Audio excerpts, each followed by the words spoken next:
The year is 2003, and your wallet is totally empty. But with a couple of quarters from the couch and some dimes from the ashtray, you can eat like a king from the dollar menu. Fast forward 2 decades later, and your wallet is still empty. But this time, when you pull up to a drive-thru, your quarters and dimes won't even get you a packet of mayonnaise. So what happened? Today, we're investigating the rise and fall of the dollar menu. But before we get started, be sure to subscribe to the Weird History Food channel and let us know in the comments below what other food pricing wars you would like to hear about. Okay, time to ask your parents for some change.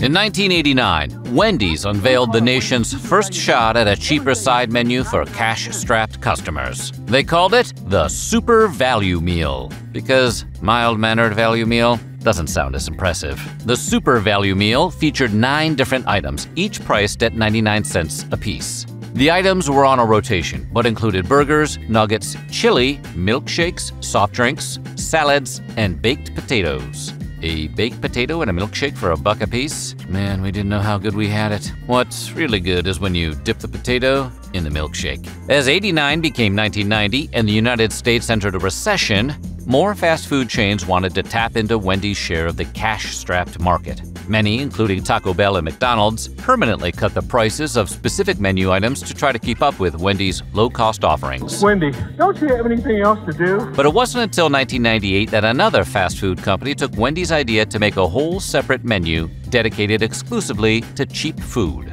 That bold competitor was Burger King, and His Highness's big idea was the 99-cent Great Tastes menu. Geez, we gotta work on these menu names. Part of the magic of the dollar menu is that it doesn't take long to say, so you can spend those precious extra seconds stuffing your face with cheeseburgers.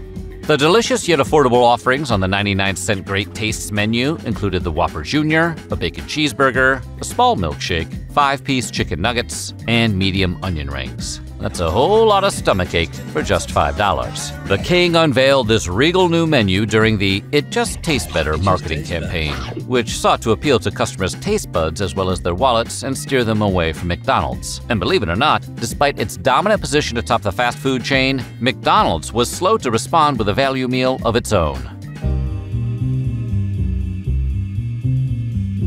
While McDonald's didn't invent the value meal, appealing to customers with low prices has always been part of their business model. For instance, in 1958, they became the first fast food chain to sell what we now think of as combo meals, menu items that were bundled together to increase efficiency and offer customers more bang for their buck.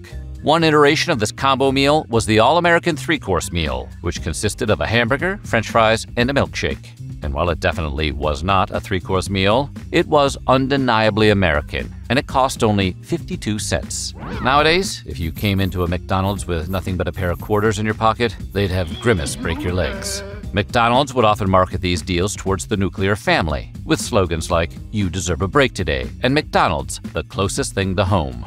And in 1979, to further pull families in, McDonald's introduced what may just be the most recognizable combo meal of all time, the Happy Meal. The original Happy Meal cost $1.15, and it included a burger, fries, a soft drink, cookie, and a special prize, which, among other things, included a McDoodler stencil, a McWrist wallet, or a McDonaldland character eraser.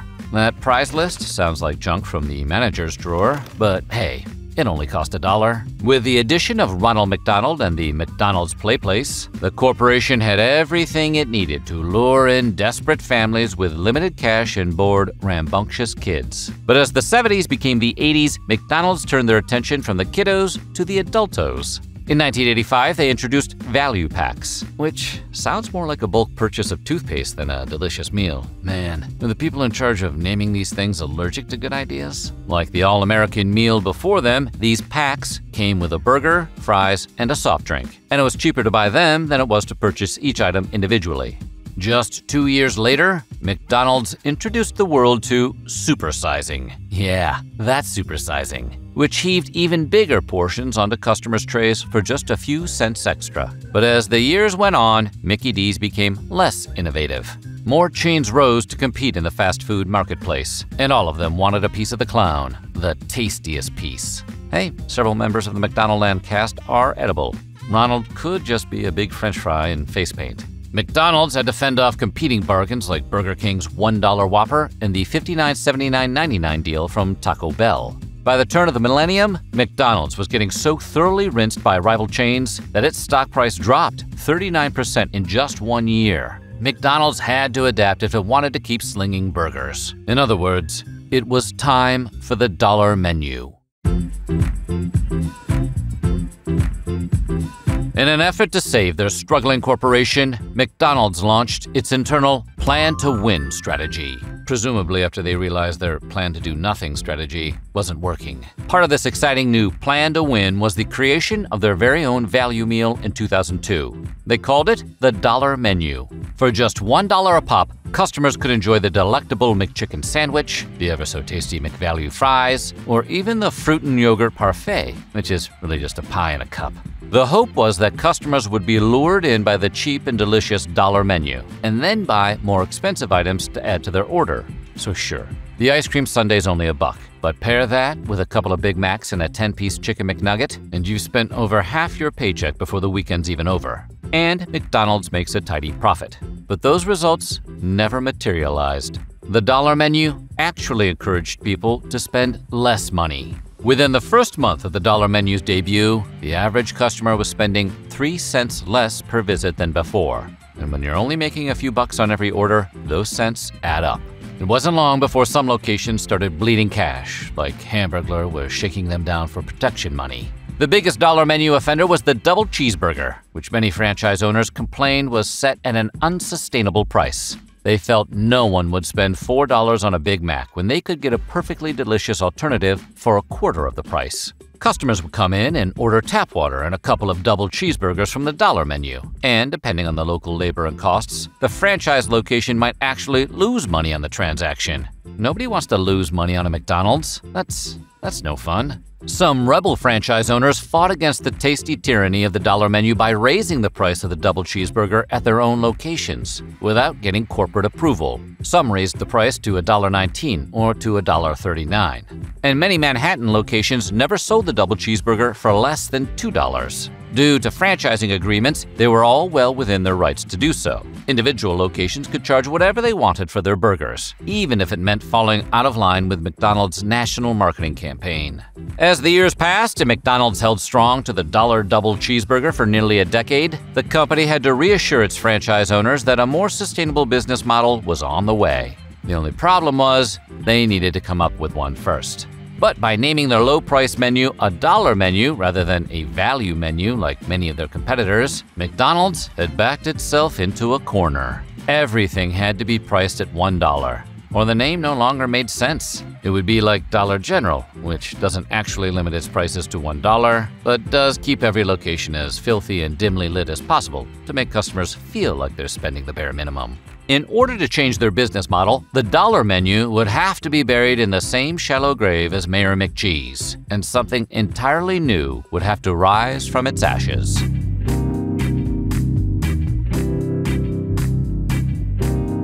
According to McDonald's, a whole quarter of its customers had become value menu loyalists. Hashtag $1 fries. And the company felt at risk going under if it lost that base. The dollar menu had to evolve. And in 2013, it came to be known as the Dollar Menu and More. That sneaky little and more allowed Mickey D's to keep the dollar menu name while increasing the price of several items, including the McChicken and that dastardly double cheeseburger that started all this trouble in the first place. While no cities burned to the ground, that we know of, the effects of this change were cataclysmic for the Golden Arches. Loyal customers had been spoiled by the menu's previous $1 price tag, and no one wanted to pay double what they were used to for the same product. You can't dump a shamrock shake on people's heads and tell them it's raining. As a result, the dollar menu and more idea lasted as long as onion nuggets. It was quickly dropped and replaced by a new, temporary promotion, the McPick 2.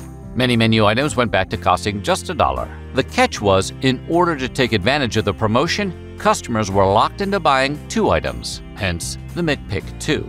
But once again, franchise owners complained that they were losing money. One even described it as the most devastating promotion to operator cash flow in the past 10 years. Considering McDonald's has tried to force hot dogs and spaghetti onto the menu over the years, this was pretty damning criticism. Even so, that didn't stop competing fast food chains from creating similar promotions. For instance, Wendy's debuted their own 4 for $4 deal, which doubled the price of the McDonald's deal, but doubled the pile of food you were buying too. We'd make that trade any day of the week.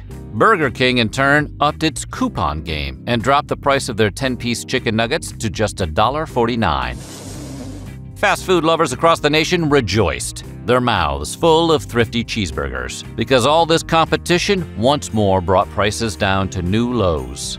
But even so, the McPick 2 proved to be just as big an albatross as the $1 double cheeseburger, and McDonald's quietly retired the promotion. When it did eventually come back, it was reimagined as the McPick 2 for $5. Take that, Wendy's. The increased price allowed big-ticket items like the Big Mac and the 10-piece McNugget to be included in the promotion. But at that point, you're basically just ordering from the regular menu, and the promotion didn't catch on. In 2017, the dollar menu entered the modern era. With the days of a true dollar menu far behind it, McDonald's decided to pelt a dead horse with deliciously affordable menu offerings when they introduced the $1, $2, $3 dollar menu. At many restaurants, this is just called the menu. The unusual concept was mocked by Taco Bell, who took the opportunity to proudly showcase their value menu of 20 items that actually cost only $1. The only math you should have to do at the drive-thru is figuring out how many extra burgers to order in case you get stuck in traffic. But as sweatily named as it may have been, this latest iteration of the McDonald's dollar menu was a hit, and its detractors were quickly forced to eat their words, and some 5-piece McNuggets. Their U.S. sales were up 2.9% in the first 3 months of the new menu's existence. The addition of 2 extra price points to the classic dollar menu gave McDonald's the wiggle room it needed to make sure it made a profit, and sales went up nearly 3% in the first 3 months. Today, roughly half a decade since its debut, the $1, $2, $3 dollar menu has outlasted every other McDonald's value menu. They broke the McMold with that one. The $1, $2, $3 dollar menu is proving a comeback is not impossible. Just ask the McRib. So what do you think? What's your go-to value menu order? Let us know in the comments below, and while you're at it, check out some of these other weird history food videos.